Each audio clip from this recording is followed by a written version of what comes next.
Hi friends, నేను మీ auto Ravi. Friends, ఈరోజు మా నాయకుడు డాక్టర్ బాబాసాహెబ్ అంబేద్కర్ జయంతి సందర్భంగా ఈరోజు మేమందరం మా ఊర్లో ర్యాలీ మొదలుపెట్టి, ఊరు నుండి అసలు ఎంతమంది అంటే చాలామంది అనమాట. మేమందరూ బైకులు వేసుకుని చాలా అడవిడిగా జెండాలు పెట్టుకుని ర్యాలీ చేసుకున్నాం అనమాట.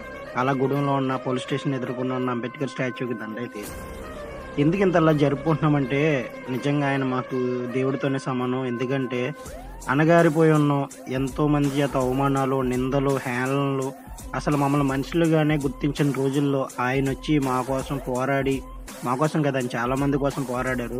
కాకపోతే మేము ఆయన్ని మా గుండెల్లో పెట్టుకున్నాం. ఎందుకంటే ఈ రోజు మేము ఇంతలా తిరగడానికి ఇంత స్వేచ్ఛ ఉందంటే, నలుగురిలో మాట్లాడడానికి కానీ, మంచి బట్టలు వేసుకోవడానికి కానీ అన్నీ ఆయన రాజ్యాంగం ఇచ్చిన హక్కు అనమాట. ఆయన మా కోసం తెచ్చిన చట్టాలు అనమాట. ఆయన్ని జయంతి జరుపుకోకపోతే అసలు మాకు ఏంటంటారు, ఒక నిజాయితీ అనేది మాలో లేనట్టే. అందుకే సంతోషంతో, ఆనందంతో అన్నీ జరుపుకుంటాం. అలాగలాగలాగా మాకు వృక్షాముద్రలో ఉన్న స్టాచ్యూ దగ్గరకు కూడా వెళ్ళాం. అక్కడే భోజనాలు కూడా ఉంటే వాళ్ళందరూ మమ్మల్ని భోజనాలు పెట్టారు మా అందరికీ. చాలా సంతోషంగా గడిచింది ఈ రోజు.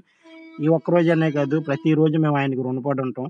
ఆయనకి నిజం మాకైతే చాలా మేలు చేశారు. అందుకే జై భీమ్ అంటాం. జై భీమ్ అంటే జ్ఞానం వర్ధిల్లాలని. ఆయన మా పట్ల చాలా చేశారు. జై